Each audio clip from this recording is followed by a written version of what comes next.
2단 클리닉 사이클의 이시연입니다. 함께하신 신부님들 소개해드리겠습니다. 먼저 이금재 신부님 나오셨습니다. 반갑습니다. 한민택 신부님 나오셨고요. 반갑습니다. 김상우 신부님 반갑습니다. 안녕하세요. 네. 세 분 신부님들께서 정말 전국 도처에서 이렇게 오시는데요.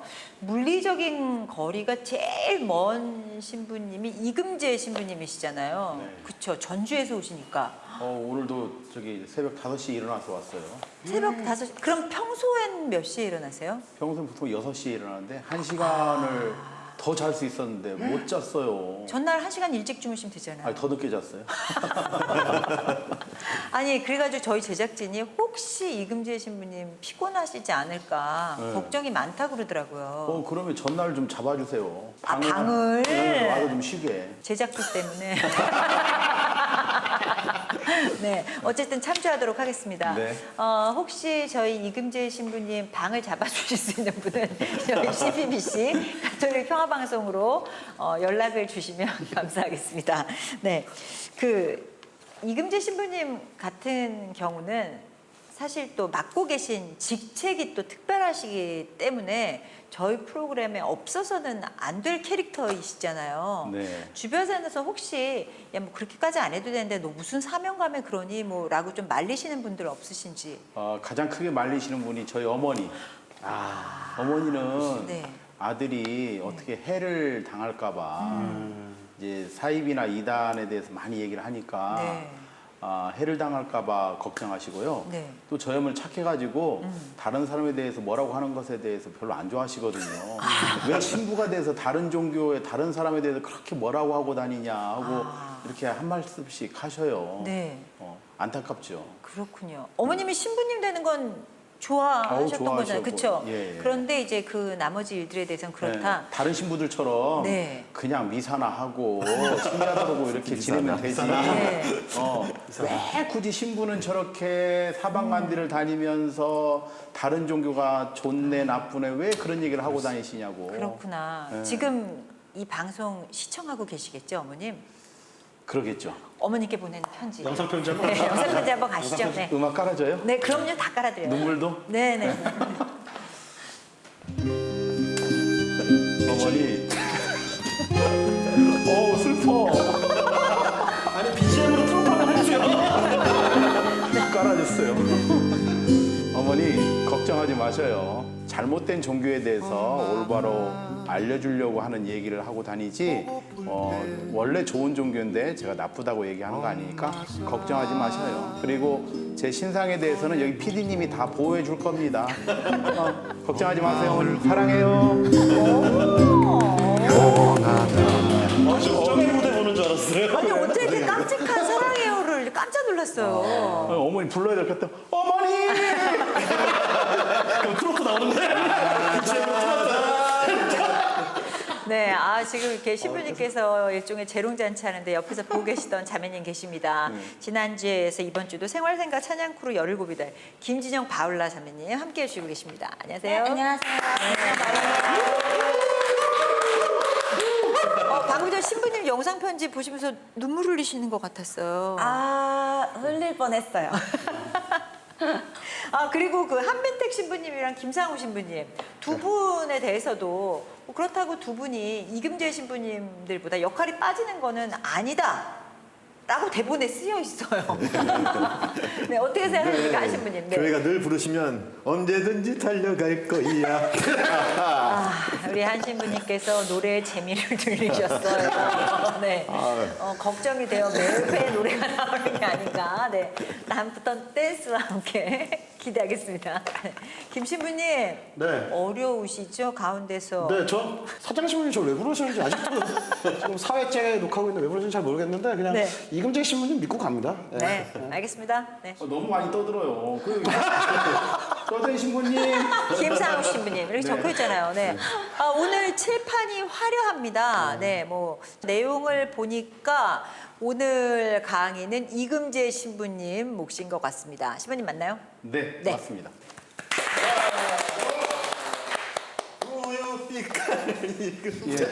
쪼코우유입니다. 시작하면 되나요? 네. 잠깐. 네. 예. 예, 방금 소개받은 이금재 마르코 신부입니다. 오늘 저는 비유풀이에 대해서 좀 이야기를 하려고 해요. 왜냐하면 우리나라의 사이비 이 종교들의 대부분이 이 비유풀이를 가지고 있어요. 혹시 비유가 뭔지 아셔요? 예수님의 비유는 거룩한 말씀을 하기 위해서 뭔가 이렇게 정말 우리 사람들이 살아가는 삶의 비유를 예, 어떤 예. 비유법은 직유법과 은유법이 있고요. 그거 너무- 비유가 좋고 나쁘고와 상관없이 비유는 모두 이해할 수 있습니다. 예. 기억이 전 안 나는. 예, 이건 자를 겁니다. 걱정하지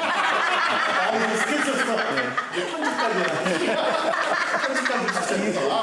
예, 비유는 예수님께서 하늘나라에 대해서 하느님에 대해서 그 살아가는 시대에 살아가는 다양한 이야기들을 비유로 그러니까 하느님 나라에 대해서 더 잘 이해시키고 알려주시기 위해서 비유를 쓴 거거든요. 네.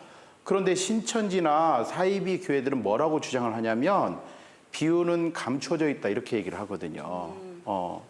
자, 그래서 사이비에서 과연 비유풀이를 어떻게 이용하는가 그 프레임이 있습니다. 프레임이 있는데 프레임을 이런 식으로 작동을 시켜요.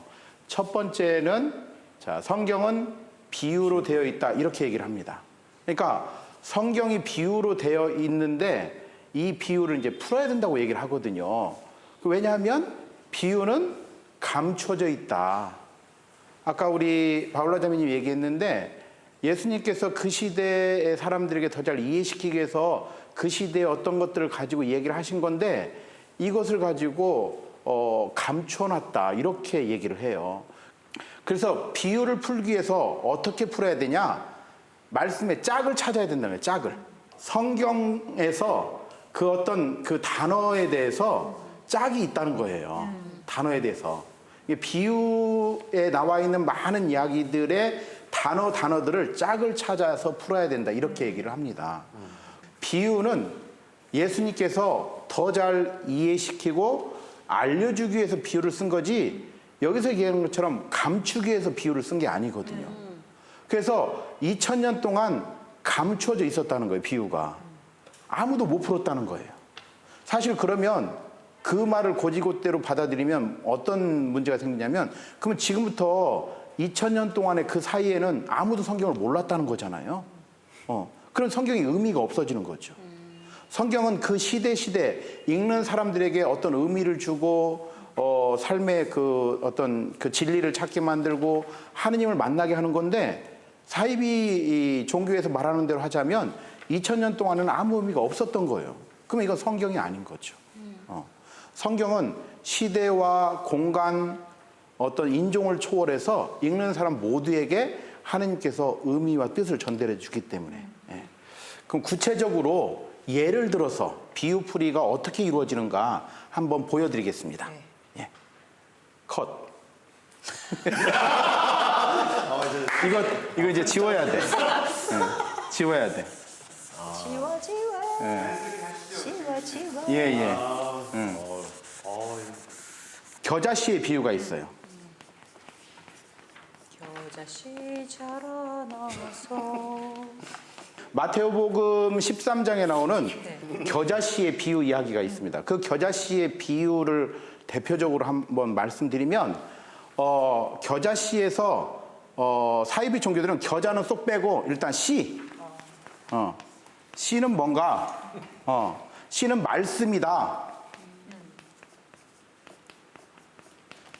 이게 짝을 찾는 거예요. 씨에 대한 씨라는 단어의 짝이 뭐냐? 말씀이다 이거죠. 우리가 씨 뿌리는 사람의 비유도 있죠. 이제 그런 의미에서 어느 것은 맞기는 해요. 그 다음에 겨자씨에서 보면 밭이 나옵니다. 어떤 사람이 밭에 겨자씨를 뿌렸다 했더니 밭이 나오죠. 그럼 그 밭이 뭔가를 찾아야 된다는 거예요. 밭이 뭘까? 마음. 컨닝하셨어요? 미리 알고 계시네? 예. 배웠습니다. 예. 신천지 교리를 좀 공부하셨었다고 말씀하셨었어요. 예. 네. 신천지인은 아니시죠? 아닙니다. 네. 밭은 마음이다. 또는 교회다. 이렇게 풉니다. 교회. 네. 그런데 제가 지금 저는 결론만 여러분들한테 지금 풀어드리는 건데 이것을 성경에서 찾아요. 성경에서 이런 그 한국말로 된 그 자기들이 보는 성경 안에서 이 밭이 뭔가에 대해 성경 안에서 신구약을 넘나들면서 찾는 거예요. 이게 밭이랑 씨의 말씀의 짝이 이거인 거예요? 그렇죠. 그 다음에 또 겨자씨에 보면 나무가 나와요. 나무가. 겨자씨가 자라서 큰 나무가 되었다 이런 표현이 있죠. 자, 나무는 뭐냐? 나무는 사람이다. 나무는 사람이다. 이렇게 표현을 하거든요. 그러니까 신구약 성서에서 보면 나무는 사람이라고 하는 어떤 이런 비유 이야기들이 있어요. 자, 그래서 나무는 사람이다. 그 다음에 겨자씨 위에 또 뭐가 나오면 큰 나무에 새가 깃들인다 이렇게 돼 있거든요. 자, 그럼 새는 예수님께서 세례를 받으실 때 요르단강에서 세례요한한테 세례를 받으실 때 세례를 받고 올라오실 때 뭐가 내려와요? 비둘기. 성령이 비둘기처럼. 그렇죠. 비둘기처럼 내려온다 이렇게 되거든요. 그래서 새는 비둘기는 새잖아요. 네. 그래서 새는 성령이다. 성령. 이런 식으로 푸는 거예요. 이런 식으로 짝을 갖고 이걸 외우는 거예요. 이걸 외워.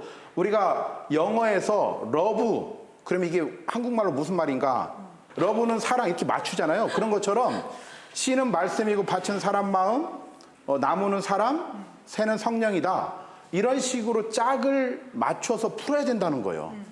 이것이 비유풀이고 말씀의 짝풀이라고 얘기를 합니다. 그런데 이런 식으로 성경을 풀면 다 풀리는 것처럼 보여요. 그런데 이것은 굉장히 잘못된 성경풀이 방식이다. 이런 식으로 풀면 안 된다. 이런 식으로 풀면 오히려 사실은 오늘 시간이 없어서 말씀 못 드리지만 구체적으로 들어가면 오히려 신천지 같은 경우는 하늘나라에 들어갈 수가 없는 종교가 돼요. 자기들 식대로 풀면. 그래서 씨, 밭, 나무, 새 이게 사실은 신천지에서 가장 발음을 정확히 중요한. 하셔야 될 것 같아요. 야, 발음 조심해야 될 것 같은데요? 예. 이거 예. 발음을 정확히 해야 될 것 같아요. 네. 붙여서 하지 마시고 좀. 예, 이런 밭나무, 새. 다 편집하세요. 아니 왜? 저는 욕하지 않았습니다. 씨밭나무, 새. 너무 오일장 저작거리 개그를 그만하세요. 네. 다 편집. 그래서 이런 식으로 짝을 찾아서 풀어야 되고 모든 비유를 이런 짝을 찾아서 푸는 거예요. 모든 비유를 짝을 찾아서. 그건 잘못된 거예요. 그리고 이게 또 이 씨앗이라는 것이 어디에 들어가 있느냐에 따라서 사실 해석될 수 있는 게 여러 가지지 딱 말씀 한 가지만으로 할 수는 그렇죠. 없는 거잖아요. 그런데 이들은 네. 획일적이에요. 그들이 보는 성경에 한국말로 씨라는 단어는 전부 다 말씀으로 풀어요. 밭은 마음으로 풀고. 그 다음에 또 요한묵시록 1장 7절에 보면 그 예수님께서 구름 타고 오신다 이렇게 돼 있거든요. 네. 그 구름에 대한 짝이 뭐냐면 신천지에서 영이에요. 영. 네. 예수님께서 구름 타고 오신다 이 말은 예수님이 영으로 오신다 이런 식으로 푸는 거예요. 영적인 존재로 온다는 거예요. 몸이 없이 영적인 존재로. 그래서 이 세상에 와가지고 활동을 하셔야 되는데 몸이 없으니까 몸이 있는 누군가를 찾아간다는 거지. 그게 이만희? 그렇죠. 그래서 이만희 몸에 끌고 가는 거예요. 예. 이렇게 끌고 가는 그런 식으로 그러니까 비유풀이가 그렇게 나중에 어떤 특정 교주에게 집중되게 만드는 바탕이 되는 거예요. 거기에 포커스를 맞추려고 이 방법들을 다 썼던 거죠. 아 근데 이렇게만 보면은 맞는 말 같거든요. 그렇지요. 그렇죠. 네. 그렇게 착각에 빠지는 거예요. 그러게 되니까. 예. 그러면서 사이비에서는 뭐라고 했냐? 신부님, 스님들은 성경을 모르니까 이렇게 못 푼다 그래요.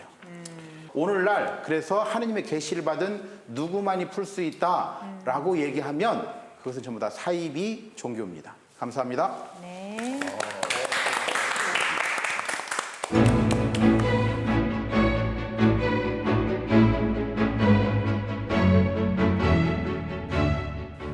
이렇게 성경을 퍼즐 맞추기를 하는 것처럼 1:1 치환을 사용해서 하는 비유풀이는 참 위험하다라는 말씀이셨습니다. 그러면 이 위험한 방법을 그들이 죽자사자 고집하는 이유는 뭘까요? 잘 먹히나요, 그게? 아주 잘 먹히죠. 아, 그래요? 왜냐면 성당에서는 그런 식으로 1:1로 매치시켜가지고 풀질 않잖아요. 그러니까 한 가지의 목표를 정해두고 거기에 모두 맞춰서 이렇게 간다는 얘기잖아요. 그렇죠. 그런데 이게 아시다시피 이 결론 아는 드라마 좀 재미가 없거든요. 그러니까 이렇게 몇 번 뭐 성경 공부를 하다가 또 결론은 이만희 오히려 더 이건 아니다라고 느낄 수도 있지 않나요? 그래서 신천지나 사이비 교회에서는 그 최종 목적의 그 누구에 대해서는 마지막에 딱 등장시키지 중간중간 계속 얘기하지 않아요. 충분히 세뇌가 된 그렇죠. 다음에 마지막에 뚜껑을 연다. 그렇죠. 서스펜스 계속 가는 거죠. 긴장감을. 내가 뻥 이거 터뜨리는. 근데 또 네. 신천지랑 다른 사이비 종교랑 비유풀이가 비슷해요. 우리나라의 사이비 종교들의 교리들이 거의 다 대동소이해요. 비슷해요. 그럼 씨밭나무새가 다 그걸로 이렇게 가는 거예요. 말씀. 그렇죠. 그러니까 지금의 신천지의 선배들이 있어요. 선배 교주들이 있어. 그 교주들이 썼던 내용들을 거의 다 차용해서 쓰기 때문에 비슷해요. 비슷해요. 그런데 신천지에서는 뭐라고 하냐? 우리 이만희 총회장이 하느님의 계시를 직접 받았기 때문에 우리만 가지고 있는 거다. 처음에 이렇게 주장하다가 저희들이 야 다른 데서도 이렇게 주장하잖아. 그러면 아니 성경이니까 다 주장할 수도 있죠. 또 이렇게까지 얘기를 해요. 짜증나는 거지. 근데 이제 중요한 게 뭐냐면 좋은 질문하신 것 같은데 왜냐하면 이게 비유풀이만이 아니라 비유풀이를 하면서 자연스럽게 그 뒤에다가 어떤 선과 악이 아주 극단적인 이분법적인 세계관 사고를 심어줘요. 네. 그래서 그런 걸 배우면서 나도 모르는 사이에 좋은 씨와 나쁜 씨가 있으면 좋은 씨 쪽으로 내가 머물러야 되겠다. 네. 이런 걸 끊임없이 주입시키면서 네. 여기에 머무르는 것이 어떻게냐? 나중에는 신천지에 들어가는 것이다. 이렇게 얘기하는 거죠. 근데 이 진짜 우리 복음서를 보다 보면 지금 겨자 씨의 비유뿐만이 아니라 길 잃은 어린 양도 그렇고 뭐 그 등불 열처녀의 비유도 있고 이런 비유들이 굉장히 많잖아요. 그런데 왜 가끔 그런 생각할 때 있을 거예요. 이게 이렇게 해석하는 게 맞는 건가라면서 고민하는 분들, 신자분들 있거든요. 사실은 성경에 예수님 비유라든가 이 비유 말씀들이 있는데 그 비유 끝에쯤 가면 이미 이 비유가 뭘 얘기하고 있는지가 의미가 다 있어요. 아까 말씀한 열처녀의 비유. 그 비유의 마지막에 가면 그러기 때문에 늘 깨어 준비하고 있어라 이렇게 나오거든요. 그렇죠. 그러니까 이 열처녀의 비유는 늘 깨어서 준비하고 있는 삶을 살아야 된다는 것을 이야기하는 거거든요. 네. 그런데 사이비 종교는 그런 것들 다 필요 없이 그 단어들을 계속 풀어야 된다는 거죠. 그러면 이 처녀하고 등불은 그 어떻게 사이비 종교에서는 푸나요? 신천지 예를 또 들면 네. 신천지에서는 등은 네. 성경이고 네. 기름은 말씀이에요. 수지랑 똑같네요. 그렇죠. 그리고 신랑은 예수님이고 거기 이제 슬기로운 처녀들이 미련한 처녀, 기름이 떨어지는 처녀들한테 이렇게 기름을 사오라고 그러잖아요. 그 기름 파는 사람이 있어. 상인이라고. 그 상인이 누구냐? 신천지. 신천지에서는 말씀을 전하는 사람, 곧 최종적으로는 이만희 총회장이에요. 그래서 이만희 총회장한테 기름을 산다는 것은 말씀을 배워야 된다는 얘기예요. 그럼 그렇게 풀면 맞는 것 같잖아요. 네. 근데 그걸 구조적으로 잘 풀면 오히려 자 미련한 처녀들이 기름을 사러 간 사이에 신랑이 와가지고 슬기로운 처녀들은 혼인잔치에 들어가고 문이 닫혔다. 맞아요. 그리고 미련한 처녀들이 기름을 사갖고 왔을 때 문을 두드려도 열리지 않잖아요. 그러면 기름 파는 사람도 그 문 밖에 있는 거잖아. 그렇죠. 그럼 천국에 못 가는 거죠. 그러니까 제가 지금 신랑이 예수님인데 기름 파는 사람이 그러면 신랑보다 기름 파는 사람이 더 중요하다고 가르치는 거잖아요. 그렇죠. 그러니까 사실은 예수님이 말씀하실 때 너무나 쉽게 말씀하신 거예요. 그러니까 조금만 생각해도 이게 어떤 말씀인지 잘 알게 되는데 이제 대부분의 또 신자분들은 내가 이해한 게 제대로 맞는 건지 자꾸 의구심을 많이 갖게 되고 맞아요. 그다음에 이제 그런 사람들이 와서 이상한 얘기를 했을 때 조금만 생각해 보면 그 말이 아닌 게 방금처럼 자연스럽게 드러나는데 그거를 잘 생각하지 않는 것이 아마 제일 큰 문제가 아닐까. 그 깊은 의미를 파악하기 위한 방법으로 어떤 분은 성경을 뭐 이렇게 필사를 한다거나 성경 오디오북을 좀 계속해서 듣는 것이 도움이 된다라는 분도 있긴 한데 어때요? 이게 추천할 만한 방법인지 어떤지 어떻게 생각하세요, 신부님들은? 그거는 첫걸음이라고 봐요, 저는. 첫걸음. 그러니까 레벨 1. 부모님들이 실수하는 게 뭐냐면 예를 들어 시골에 있는 자녀가 서울로 대학을 왔어요. 네. 근데 중고등학교 때 성당을 잘 안 나갔는데 서울로 대학을 와가지고 어느 날 전화해서 엄마 나 성경 공부하고 싶은데 해도 돼? 이러고 물어보면 우리 부모님들은 무조건 성경 공부한다니까 좋아가지고 열심히 해 빠지지 마 잘해 라고 얘기를 하거든요. 그게 무슨 성경 공부냐 어디서 하는 어디서 곳이냐 하는 거냐 꼭 물어봐야 되네요. 신부님한테 확인을 했냐 이렇게 확인을 해야 되는데 그렇죠. 그냥 무조건 성경 공부하라고 해요. 홍보차에서 하면 안 되고 그렇죠. 카페에서 하면 안 되고 그렇죠. 옆에 상처뼈 있는지 잘 봐야 돼요, 그리고. 그죠. 성당에서 하는 게 그렇죠. 공인된. 신부님 스님께 반드시 물어보셔야 돼. 진영 씨도 성경 공부 이런 모임 좀 해보셨나요? 저는 성서 모임은 아직 못 가봤고 네. 창세기 공부를 이제 본당에서 했었어요. 네. 공부하시면서 혹시 어려운 점은 없으셨어요? 엄청 어렵죠. 그렇죠. 이게 또 창세기 길기도 하고 또 사람 이름이 너무 많이 나오잖아요. 그렇죠. 특히 네. 진짜 구약에서는 그쵸. 거의 한 페이지가 막 누구의 아들, 누구의 딸, 누구의 두 이거 다 알아야 돼? 이러면서 보죠. 특히 이제 창세기나 탈출기까지는 재밌어요. 근데 이제 레위기, 민수기 들어가면 딱 막히죠. 그래가지고 거기서 꿈을 접죠. 힘들어, 못해, 어려워. 그리고 몇 개월 지나서 또 마음 먹고 또 다시 내 성경도 읽어야지 공부해야지 하고 또 창세기부터. 그래서 창세기하고 탈출기만 수십 번 읽고 수십 번 공부하는 사람이 있잖아요. 네, 제가 그래요. 그 예전에 수학의 정석 공부할 때 집합만 등기 보는 거잖아요. 앞부분만 시꺼매요, 집합 부분만. 창세기도 항상 다 못 읽고 실패해서 성경 읽으세요라는 노래를 만들었어요. 내가 홍보를 할 때니 다들 읽으세요. 눈물 없이 들을 수 없는 곡이네요. 다시 한번 BGM 한번 가야겠다. 노래를 한번. 성경 읽으세요. 세상의 진리가. 그렇게 말씀하시려면 일단 창세기는 다 읽으셔야겠네요. 아직 못 읽으셨다면서요? 언젠가 읽었어요. 언젠가. 어렸을 때 읽었는데 이제 사실 기억이 잘 안 나요.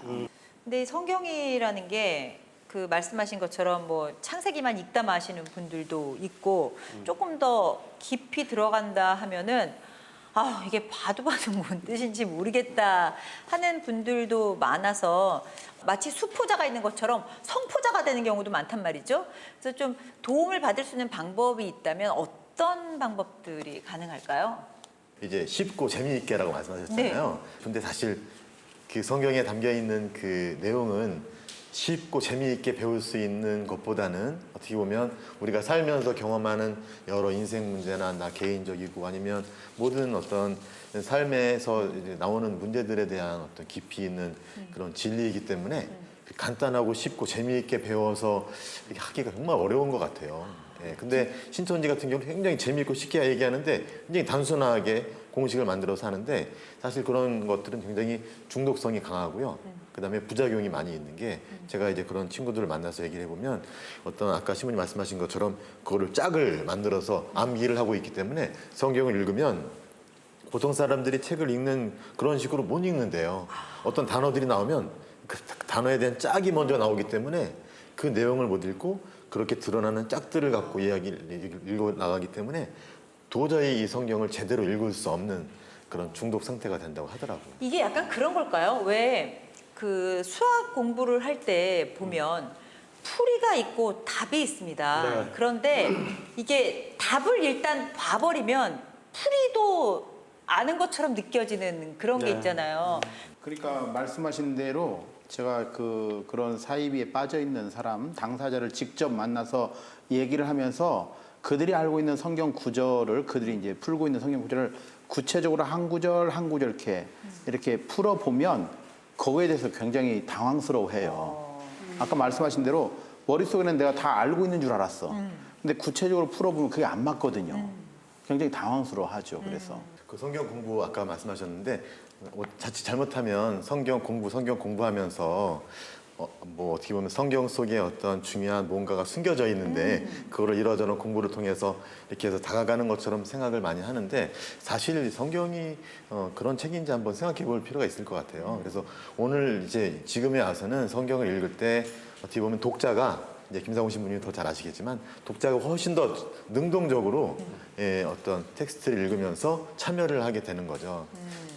성경에 나오는 내용들은 어떤 옛날에 있었던 얘기라든가 어떤 숨겨진 비밀이 아니라 그때 당시 예수님께서 예를 들어서 그때 당시 사람들에게 제자들에게 하셨던 말씀, 정말 하느님 말씀이죠. 그런데 그거를 읽는 오늘 우리들에게는 우리들에게 들려주는 말씀이라는 거죠. 그런 면에서 성경을 읽으면서 우리가 관심을 기울여야 될 것은 정말로 하느님께서 예수님께서 나에게 오늘날 지금 나의 삶의 자리에서 어떤 말씀을 들려주는지를 나 스스로 찾고 경청하는 것이 더 중요하지 어떤 누가 설명해 주는 것을 그냥 이렇게 다 된 음식처럼 이렇게 받아들이는 것은 좀 우리가 좀 그걸 넘어서야 되지 않을까라는 생각이 들어요. 참조를 하더라도 네네. 자신에 맞게 좀 승화시켜야 될 필요가 있다. 사이비에서 우리 천주교 신자들을 어떻게 바라보냐면 세상에서 가장 무식한 종교인이다 이렇게 바라보거든요. 왜 그러냐면 차이가 바로 거기에 있는 거예요. 구체적으로 지금 문자 그대로의 이 뜻이 뭐냐? 여기서 얘기하는 게 뭐냐? 예를 들면 창세기에 3장에 뱀이 나오잖아요. 뱀이 사람한테 말을 해요. 묻거든요. 사이비가 뭐라고 하냐면 야 3장에 뱀이 말을 하는데 너 뱀이 말하는 거 들어봤어? 마음 들어보셨어요? 뱀이 말하는 거? 안 들어봤죠? 그럼 어떻게 뱀이 말을 할까? 그때 뱀은 뭘까? 자, 뱀이 흙을 먹는다고 돼 있어? 어떻게 생각해? 진짜 뱀이 흙을 먹어? 이런 식으로 그 문장에 표현되는 문자를 먼저 해석하려고 해요. 말장난이네요, 소위. 그렇죠. 근데 우리 신자들은 거기에 대해서는 크게 생각을 안 하거든요. 그러니까 나 그거 잘 모르는데 그러니까 너는 성경을 모르는 거야 하면 그때부터 이제 기가 죽는 거예요. 뱀이 뭔지 왜 뱀이 깨구리를 먹지 왜 흙을 먹지? 이런 이제 고민들 막 하는 거죠. 이거 좀 뜬금없는 질문인데 신부님들은 어떤 방식으로 성경 공부를 하시는지 갑자기 생각이 났어요. 성서신학 전공을 한 제가 먼저 말을 하겠습니다. 네. 제 생각에는 이 성경을 이해한다는 거는 그냥 죽는 날까지 계속 노력을 하는 거라고 봐요. 저도 파리 박사지만 프랑스 파리에서 박사학위를 따왔지만 그러니까 모르는 게 더 많아요. 그러니까 너무 솔직했나요? 되게 감동받으신 것 같아요. 너무 솔직해. 신부님은 그냥 성경이 이렇게 다 들어있는 것 같은데 계속 공부해야 되는 거예요? 끊임없이 공부해야죠. 신부님이 모르는 게 많아요. 이 부분은 이제 신천지가 캡처를 해요. 가톨릭 신부, 먹거리가 됐어요. 가톨릭 신부 솔직하게 커밍아웃하다. 나는 성경을 모른다. 이렇게 이용할 거예요. 프랑스 박사 신부님이 모른대. 네, 그렇죠. 자, 한 줄 더 간대. 저는 겸손한 사자입니다. 근데 저는 이게 어떻게 개인적으로 기도하면서 묵상을 어떻게 해보냐면 사실은 하느님의 말씀인 성경이 인간의 이성, 인간의 논리로 다 내 손아귀 안에 잡힐 수 없다는 거죠. 끊임없이 계속 알아가고 성경 공부를 내가 10년을 했어. 한 30년을 했어. 그러면 그 공부한 횟수에 정비례해서 그 사람이 성경을 잘하느냐? 그것도 굉장히 인간적인 교만이 될 수 있지 않을까. 하느님의 말씀은 우리가 성경 공부 내지는 묵상을 통해서 나의 것으로 끊임없이 체화시켜 나가지만 언제나 잡히지 않는 그 무엇, 신비스럽고 감추어져 있는, 또 위험한 표현이 될 수 있겠네요. 이 맥락 안에서. 네. 그러니까 내가 다 도달하지는 못하지만 끊임없이 나아가는, 그러니까 어떻게 보면 하느님과 나와의 또 예수님과 나와의 인격적인 관계와 비슷하다고 봐요. 네. 네. 성경을 그래서 이제 보통 요즘 사람들의 특징이죠. 요즘 사람들은 이성적이고 합리적이고 논리적으로 이해를 하고 싶어 하고 그러잖아요. 그 시각에서만 성경을 바라보면 문제가 크죠. 네. 그래서 성경을 공부한다라고 하는 것은 이성적 논리적으로 이해를 하기 위한 공부가 아니라 하느님의 말씀 뜻을 알아듣기 위한 공부거든요. 자, 오늘 그 성경 속 비유풀이에 대한 오류를 함께 알아봤는데요. 한 줄의 결론 한번 들어보도록 하겠습니다. 성경의 비유풀이는 이미 풀렸다. 그런데 감춰져 있다라고 얘기를 하면 그건 사입이다. 김상우 신부님. 저는 비유풀이 갖고 한 줄로 안 줄고요. 그냥 성경 해석은 나와 예수님과의 인격적인 관계 맺음이다. 끝. 저는 길게 한 줄로 하면 비유풀이 사실은 생각 좀 하자. 네, 생각 좀 하자. 신자들이 이미 생각이 있으세요. 대화를 하다 보면. 근데 스스로 모른다고 생각을 하시는 것 같아요. 그런데 얘기하다 보면 다 생각이 있으시고 다 성경을 이해하고 또 거기에 대해서 자신을 향한 말씀을 다 알아들을 수 있는 준비가 되어 있으시다. 그런 면에서 사이비가 접근했을 때 다시 한번 질문을 할 수 있다면 충분히 그런 데 빠지지 않을 수 있다. 생각 좀 하자. 생각 좀 하자. 네. 네.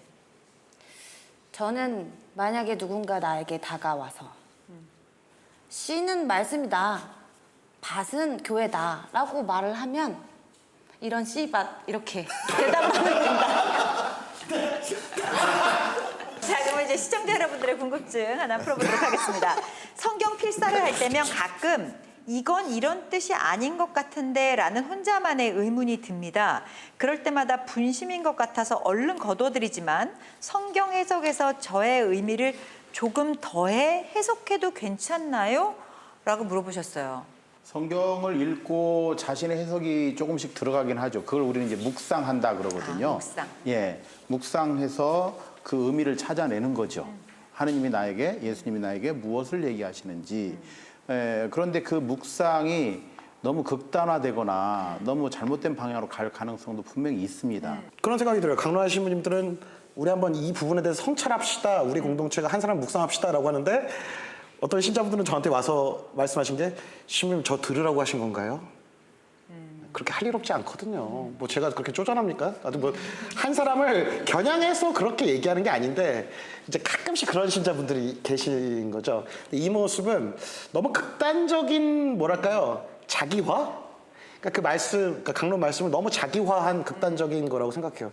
근데 우리가 성경을 해석하고 뭐 방금 요 시청자의 질문에서도 그렇지만 자기화 과정도 물론 필요합니다. 네. 근데 너무 극단적으로 자기화가 되어버리면 위험할 수도 있다는 거죠. 정말 중요한 것은 성경의 그 자체 객관적인 맥락과 내용, 또 그것이 사실은 오늘날 나에게 어떤 의미를 주는가. 이 두 가지가 함께 존중될 수 있을 때 정말로 살아있는 하느님 말씀이 되지 않을까 생각이 네. 드네요. 네, 이제 사이클 마칠 시간입니다. 다들 잘 알고 계시는 것처럼 이 세상 최고의 베스트셀러가 바로 성경입니다. 그렇게 많은 사람들이 오랜 세월 동안 읽고 공부하는 데는 다 이유가 있는 일이겠죠. 가톨릭 신자로서 과연 나는 얼마만큼 성경을 읽고 있었나 반성하게 됐었는데요. 이 성경으로 인해서 이용당하지 않으려면 일단 성경을 읽어야 할 것 같습니다. 성경과 가까이 하는 한 주 되시길 바랍니다. 자, 여기서 이만 인사드리겠습니다. 고맙습니다. 수고하셨습니다. 수고하셨습니다. 고맙습니다.